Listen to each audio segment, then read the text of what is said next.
Доброе утро всем! Привет! Вас приветствуют телевизионные соловьи этого утра Якутии. Соловьи, да, сегодня? Да. Добро пожаловать в новый день.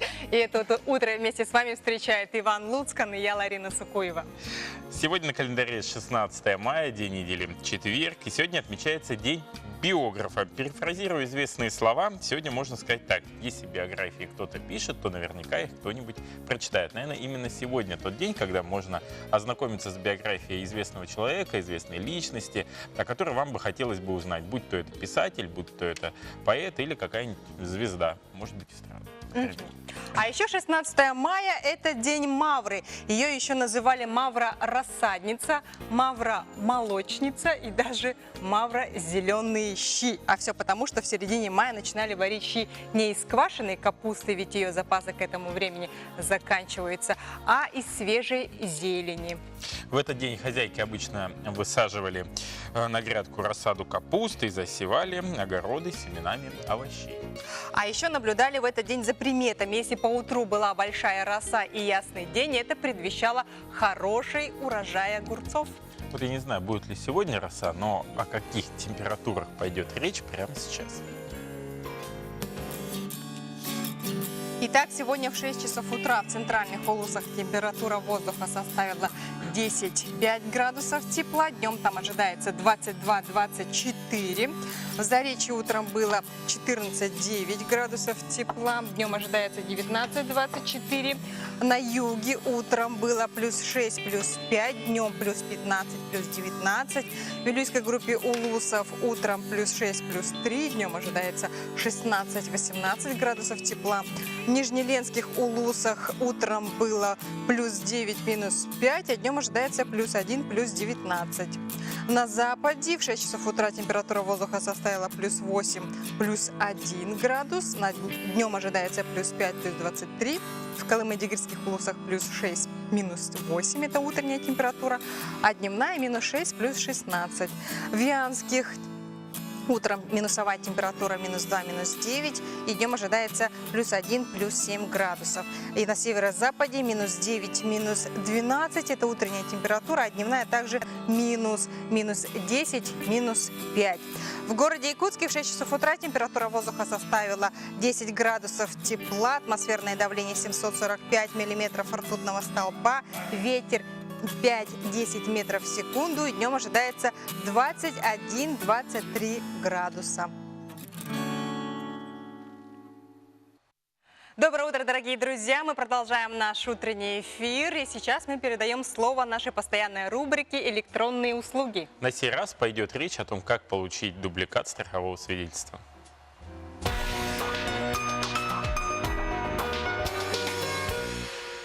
С добрым утром, дорогие телезрители! С каждым годом увеличивается число пользователей, которые у нас пользуются электронными сервисами на сайте Пенсионного фонда. На сайте Пенсионного фонда можно получить любую государственную услугу, которую предоставляет Пенсионный фонд. В 2019 году, в этом году у нас 26 государственных услуг, которые можно получить в электронном виде. Актуально сейчас очень много вопросов поступает, как получить дубликат страхового свидетельства. Вот посмотрите, личный кабинет гражданина, его можно получить, найдя индивидуальный лицевой счет, подать заявление о выдаче дубликата страхового свидетельства. Заходите паролем и логином, который у вас есть, вы зарегистрированы на портале государственных услуг, она везде единая, и вот на сайте Пенсионного фонда вы тоже заходите вот этим паролем. И нажимаем кнопку «Запросить», и у вас в истории обращений моментально, то есть не выходя из дома, сидя дома, можно получить вот такой дубликат страхового свидетельства. Вот в таком виде. То есть не стоять в очереди, не занимать очередь, никуда ходить не надо. Можно вот таким же способом можно получить выписку из ЛС, можно получить все те другие справки, которые находятся у нас на сайте Пенсионного фонда. Также можно на сайте Пенсионного фонда, даже не имея то есть не имея пароля логина, можно записаться на прием. Тут она не требует от человека регистрации. То есть можно через сайт Пенсионного фонда записаться на прием, заказать справки, документы, найти ближайшую клиентскую службу, задать вопрос, посмотреть пенсионный калькулятор и сформировать платежный документ. Уважаемые жители, пользуйтесь электронными сервисами Пенсионного фонда Российской Федерации. Тот, кто когда-либо пытался воспитать у ребенка хорошие привычки, знает, как это непросто сделать. Иван Петрович, как ты научил сына мыть руки перед едой, чистить зубы перед сном? А ты вопрос не мне должен задавать, а жене моей. Это она этим занималась. Ну, давайте послушаем тогда советы специалистов, которые подскажут нам, как приучить малыша к горшку и регулярно чистить зубы. Родителям важно знать, что приучение горшка к ребенку – это довольно длительный процесс на самом деле. А ребенка вы можете как посадить в раннем возрасте, вот как он сел, да, с 10 месяцев, но там будет эффективность небольшая, потому что в этом возрасте ребенок мочеиспускание не контролирует. Дети сами произвольно начинают идти на горшок от 1,5 до 2,5 до 3 лет. Угу.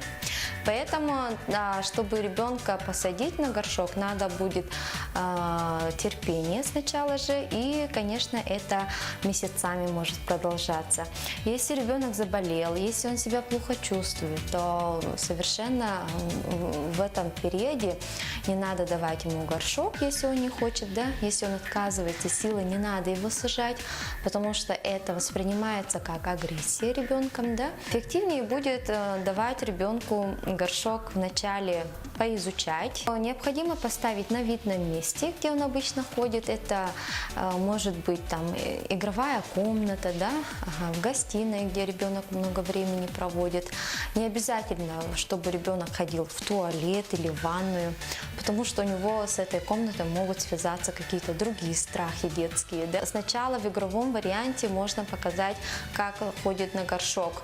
И таким образом ребенок потихоньку приучается, и ему будет уже даже ходить в радость. Чистить зубы можно прививать уже тоже с раннего возраста.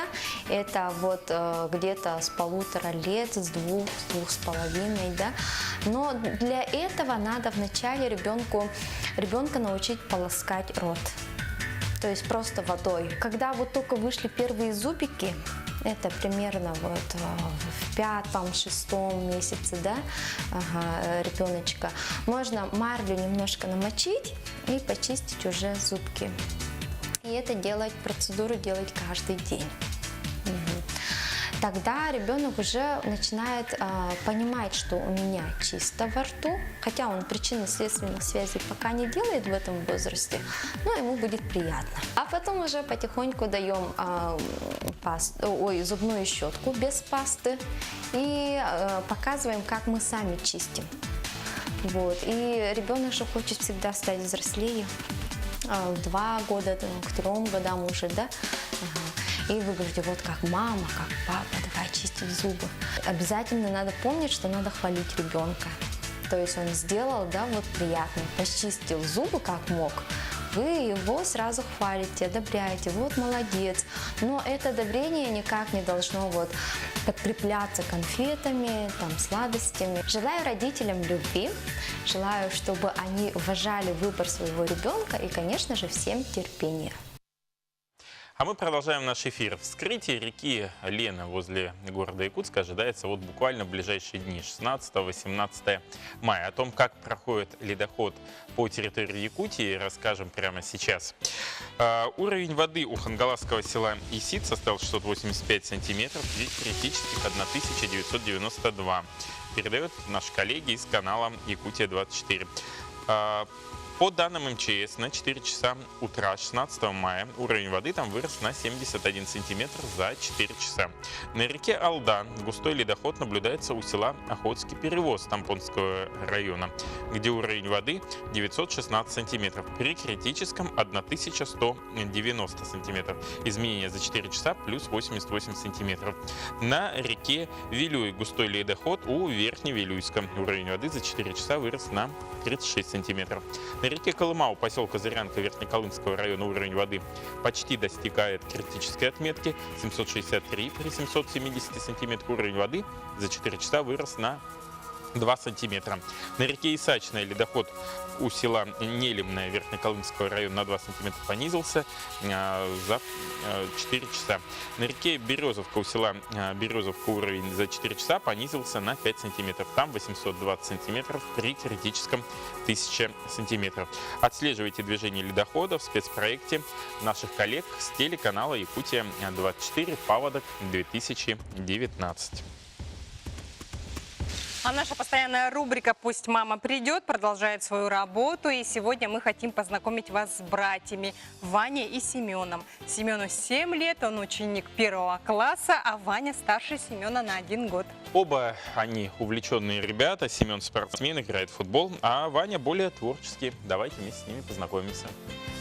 Мальчики Ваня и Семен поступили к нам 27 марта 2018 года. То есть вот в марте, в конце марта они уже у нас год как будут жить. Есть, Ваня, у тебя одинаковые? Одинаковые. У меня есть. Я начинаю. Давай дальше ты продолжаешь. Когда поступили, Семен ходил у нас еще в детский сад, в подготовительную группу. Пришел, молодец был, буквы знал, хорошо считал в пределах 10, везде все помогал, ну прям вот вообще умничка. Ваня поступил к нам, уже учился в 1 классе, учительница тоже хвалила, молодец.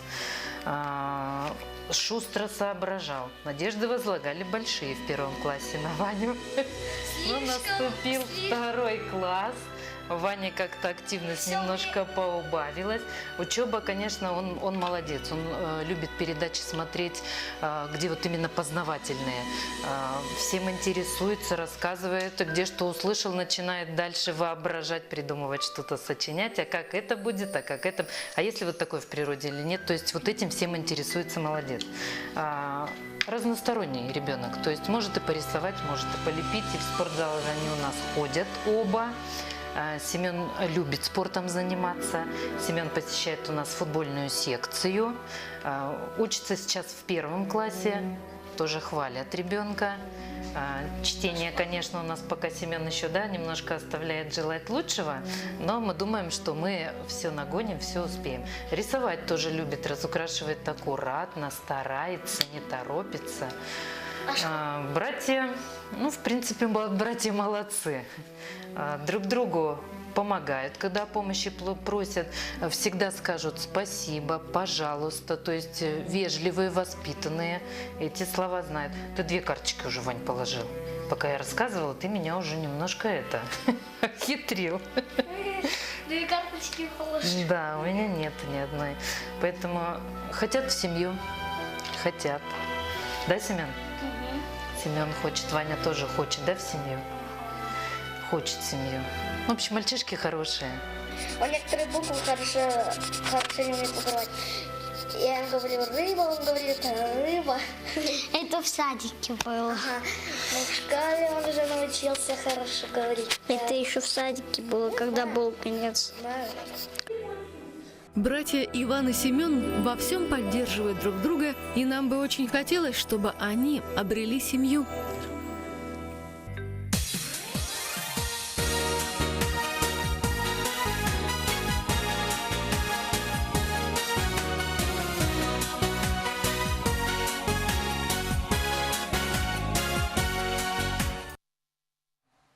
Как мы знаем, в этом году отмечается 100-летие со дня рождения великого якутского музыканта и композитора Гранта Григоряна. И с сегодняшнего дня в Театре оперы и балета стартуют творческие вечера, посвященные этому юбилею. Более подробно об этом нам расскажут утренние гости нашей студии. Главный балетмейстер Государственного театра оперы и балета имени Суворова Малона Мария Сайдыкулова и Евгения Матвеева, руководитель художественной части этого же театра. Доброе утро. Доброе утро. Доброе утро. Скажите, пожалуйста, какая программа ожидается вот на творческих вечерах? Но на юбилейных мероприятиях, конечно, театр оперы и балета не мог пройти мимо этой большой знаменательной даты. И я бы все-таки хотела подчеркнуть, что в ходе подготовки этих юбилейных мероприятий большую помощь оказало Министерство культуры и духовного развития и общественная организация «Союз армян Республики Саха-Якутии». Большая благодарность за это от театра оперы и балета. Ну, а программа у них достаточно обширная.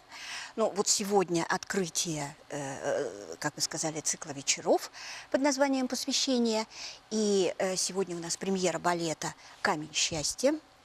18 мая прозвучит оперетта «Цветок севера».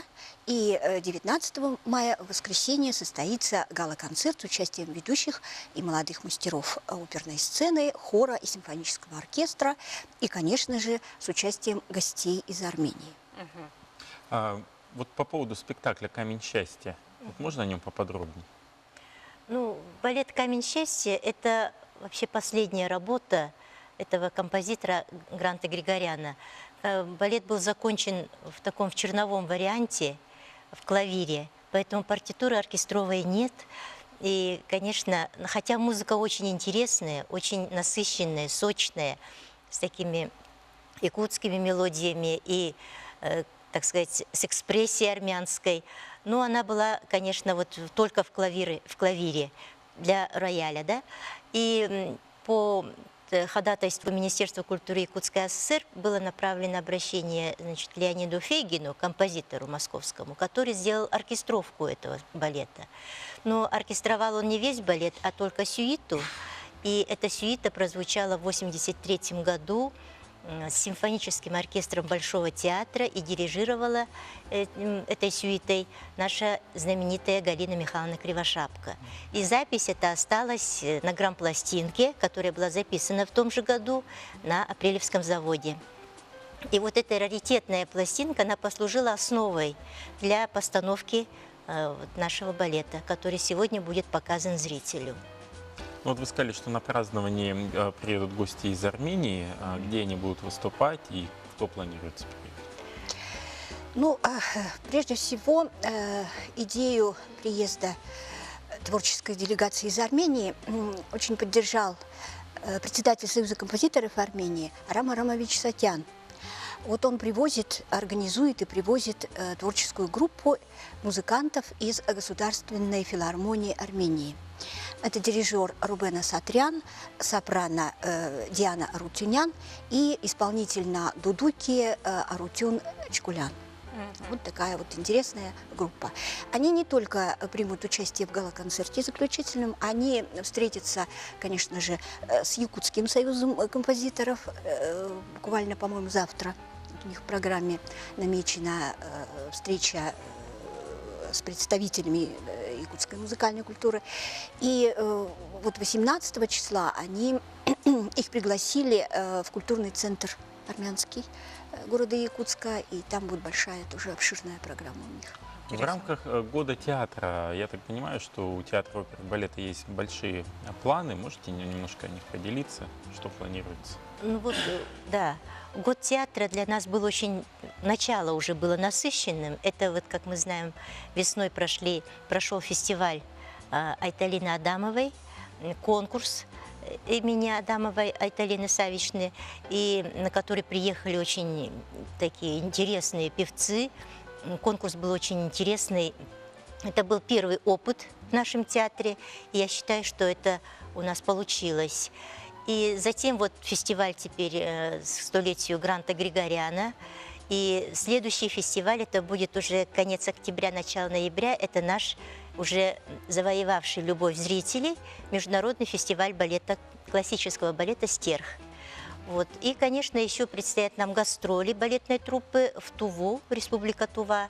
Это будет в конце сентября. Мы едем со спектаклями «Жизель», детский спектакль «Фантазия страны», «Страна фантазий», то есть, и гала-концерт с солистами оперы. Так что у нас насыщенная программа в этом году. Мария Васильевна, хотелось бы вернуться к балету «Камень счастья». Кто исполняет главные партии, во сколько начало и можно ли еще приобрести билеты? Начало спектакля у нас сегодня будничный день, поэтому 18:30.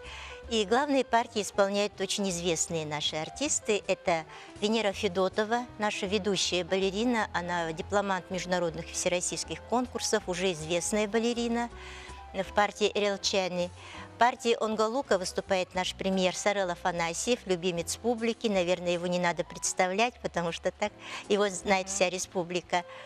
И в партии «Хозяйки земли», конечно, яркая, харизматичная и очень такая, зрители ее тоже очень любят, это Динара Гасанбалаева. Вот, кстати, по поводу Гранта Арамовича. Он же ведь родился в Сухуми, а когда он приехал в Якутию, что связало его? В Якутию он приехал в 1953 году. Ну, связала его, по воспоминаниям от Галины Михайловны Кривошапко, дружба, армейская дружба с якутским певцом Львом Поповым. Собственно, он и пригласил его на работу в Якутию после окончания того Московской консерватории с золотой медалью.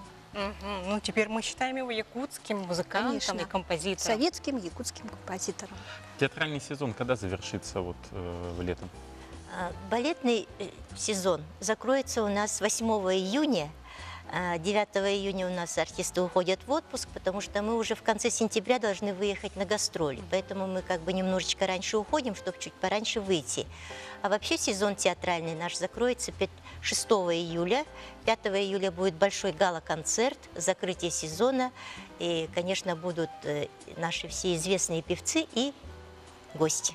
Спасибо большое за то, что подошли к нам в утреннюю студию. Хочется еще раз пожелать интересного, позитивного года театра в Российской Федерации, новых постановок и благодарных зрителей, самое главное. Спасибо. Дорогие друзья, сейчас мы уходим на короткую рекламную паузу. Не переключайтесь, продолжаем работать.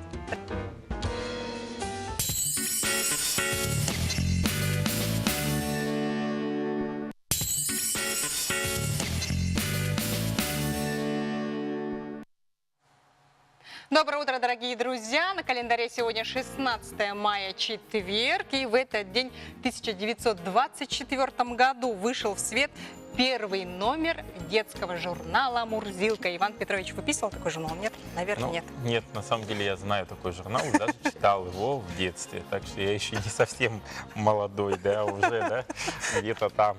Но кроме этого, я еще знаю, что в 1929 году, именно 16 мая, не как сейчас, а в феврале, произошло вручение премии «Оскар». В этом году какая по счету церемония проходит? Вот не помню, если честно. Да?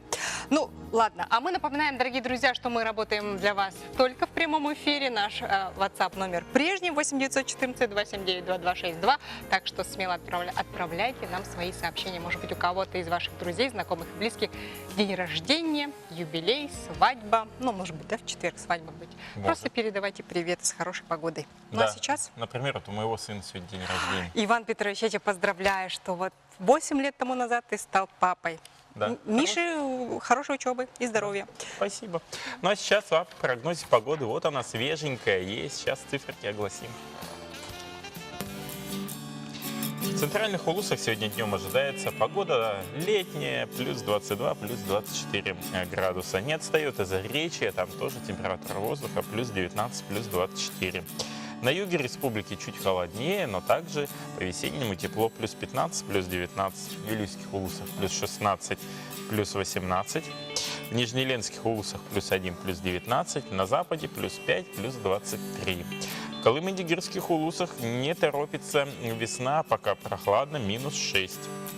Но в некоторых районах плюс 16. В Янских улусах плюс 1, плюс 7. На северо-западе отрицательные температуры минус 10, минус 5. Что касается столицы республики Якутска, в 6 утра температура воздуха была плюс 10, атмосферное давление 745 миллиметров ртутного столба. Ветер будет дуть в течение дня со скоростью 5-10 метров в секунду, меняя свое направление. Ну а днем ожидается очень хорошая, комфортная погода.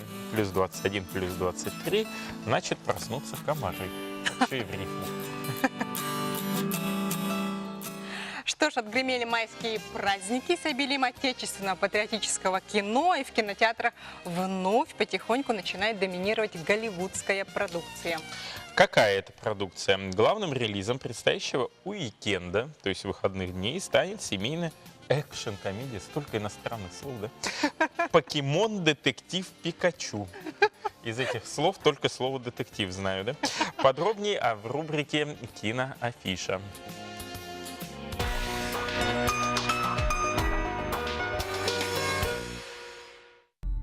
Добро пожаловать в Райм-Сити. Уже сегодня в кинотеатре «Лена» вас ждет классический развлекательный блокбастер для самой широкой аудитории мейнстрима, который может предложить зрителям красивую картинку, изобретательные визуальные эффекты, юмор и масштабный экшен. Помнится, ты хотел быть тренером покемонов, когда был маленьким. История начинается с таинственного исчезновения частого детектива экстра-класса Гарри Гудмана, расследовать которое предстоит его 21-летнему сыну Тиму. Помощь в расследовании ему окажет бывший партнер отца, детектив Пикачу. Уморительный, остроумный и обаятельный сыщик, который является загадкой даже для самого себя. Степлер или я ударю током тебя. Обнаружив, что они каким-то фантастическим образом способны общаться друг с другом, Тим и Пикачу объединяют усилия в захватывающем расследовании этой запутанной истории. В погоне за уликами по неоновым улицам Райм-Сити, современного разросшегося мегаполиса, где люди и покемоны живут бок о бок, в гиперреалистичном мире игрового экшена, они встречают самых разнообразных покемонов и раскрывают ужасный заговор, который способен разрушить это мирное сосуществование и стать угрозой для всей вселенной покемонов. Вот это нежданчик.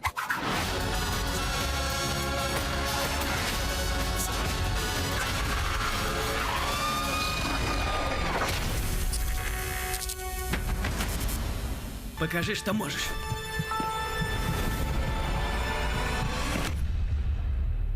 Также сегодня на экраны выходит французская трагикомедия «Танцуй сердцем». Вернусь. А пока нужно на что-то жить. Энергия танца, безудержный ритм и биение сердца.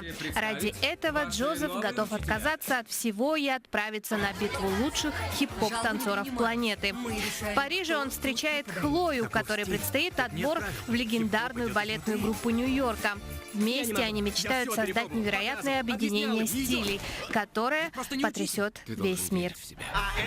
Как насчет участия в битве хип-хоп-танцоров? Смешаем стили. Хип-хоп и классику. А в финале дуэт. Я в паре с Хлоей. Я всю жизнь об этом мечтала. Раньше мечтала, а сейчас о чем мечтаешь? Желаем вам отличного настроения и приятного просмотра. Ты сдаешься? Что, все было напрасно? Сомнение – мой самый худший враг. И даже если тебя нет рядом, я танцую с тобой. «Танцуй сердцем». В кинотеатрах с 16 мая. А между тем, послезавтра, 18 мая, с 19 часов до 23 в Национальный художественный музей присоединится к всероссийской акции «Ночь музеев-2019». Надо сказать, что вообще Ночь музеев – это интересное международное событие, которое проходит ежегодно в более чем 42 странах Европы. Россия не исключение. В этот день почти 2000 музеев распахнут свои двери и покажут музей в необычное время суток. Да, и какую программу нынче подготовил Национальный художественный музей, мы узнаем у Влады Тимофеевой, заместителя генерального директора по науке этого музея, и Сарданы Посельской, заведующей научно-просветительским отделом. Доброе утро, девушки. Доброе утро. Так, скажите для начала, почему Ночь в музее проводится именно 18 мая? Ночь музея во всем мире начала проводиться с 1977 года. И с тех пор этот праздник признают во всем мире. А в России эта акция проводится уже, по-моему, 13-й раз. И наш музей самым первым начал присоединиться вот к этой акции. Ежегодно мы проводим 18 мая для наших посетителей видимо, интереснее, различного рода мероприятия. Да. Ходят, смотрят ночью. Ночью. А что вы там показывать-то ночью будете? Какая программа? Да? Вот афишка у вас, смотрю, красивая такая, вот цветная. Немножко о концепции можно рассказать. Ну, в этом году «Ночь в музее» посвящена Году театра в России.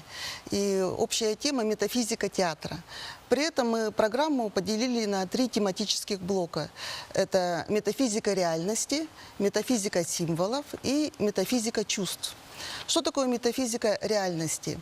В нашей программе это все, что связано с изображением, с изобразительным искусством. То есть художник всегда от действительности, от реальности отталкивается.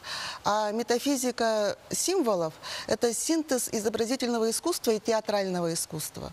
А метафизика чувств, образно мы так решили, это музейные практики и музыка, музыкальный блок. Ну, более подробно о программе расскажет Сардана. Сардан, да, вот какая программа ожидается? У нас 18 мая в основном здании музея и в наших филиалах в городе Якутске, это галерея зарубежного искусства, картинная галерея академика Осипова, традиционно всегда, каждый год, ежегодно проходит День открытых дверей. В основном здании также в этом году днем будет детский спектакль «Вещи и сказки» от детского музейного театра студии «Этюд». Также у нас в музее сейчас проходит выставка художника-модельера Августины Филипповой. И днем в 3 часа состоится презентация документального фильма «Интервью» о художнике Августине Филипповой. Вот. Это у нас дневная программа, День открытых дверей, для всех посетителей вход свободный. А вечерняя программа у нас начинается, вот, как вы сказали, с 7 часов, и вход платный. По блокам у нас распределены наши мероприятия, и состоятся интересные мастер-классы для детей и взрослых. Самые маленькие дети, они могут сделать себе театральные маски. Профессиональные художники графики проведут мастер-класс по графике. Приглашенным художникам у нас в этом году, то есть мы пригласили, да, профессионального художника Ирину Микумянову, которая проведет мастер-класс в технике бумагопластика. Это для взрослых, наверное? Это и для взрослых, и для детей. А вот надо ли заранее записаться, чтобы там, может, места нужны какие-то? На мастер-классы там вход будет отдельно, поэтому там по очереди желающие могут присоединиться. То есть он будет, допустим, идти там по какому-то промежутку времени, да? Да, мы всем выдаем программки при входе, да, вот такие флаера всем раздаем, поэтому, в принципе, наши посетители, они подготовлены, они знают, и никакой путаницы не будет. То есть все будет по времени, по программе, по всем этажам, по 3 этажам музея, и разные программы, они будут идти параллельно. Вот то, что вы сказали о масках и так далее, это своего рода какой-то дресс-код или еще что-то есть? Это дресс-код, и мы приглашаем наших посетителей присоединиться к дресс-коду и прийти в театральных масках. Ага. То есть можно прийти в джинсах, но маски обязательно, да? Но не обязательно, просто желающие могут присоединиться и прийти в масках театральных. Ковбоя Мальборо. А для таких посетителей, может быть, будут какие-то, я не знаю, скидки, льготы, которые пришли в масках? Нет, у нас скидки отдельно есть, ну, для студентов, для многодетных семей и так далее. То есть мы не делаем как бы скидки, если человек пришел как бы в маске. У нас есть и для пенсионеров скидки есть. Давайте напомним, когда вот состоится Ночь музеев, а где и в какое время можно вот подойти. Надо ли подходить заранее, до 7 часов? Или вот можно вот в это время? Нет, начало вечерней программы ровно с 7 часов начинается. Билеты уже вышли на продажу, и вплоть до 18 числа, согласно как бы графику музея и наших филиалов, люди могут приобрести билеты. Спасибо большое за то, что подошли к нам в студию. Я надеюсь, что это мероприятие найдет отклик у зрителей, тем более оно с такими фишечками интересными. Везде в социальных сетях я посмотрел, информация об этом есть, поэтому хочется пожелать удачного проведения, интересного и удачи, успехов. Спасибо. Удачи вам и отличного настроения. Дорогие друзья, сейчас мы уходим на короткую рекламную паузу. После в этой студии появятся наши коллеги Евгения Арьянова и Петр Кулаковский. А мы к вам присоединимся завтра. Пока-пока.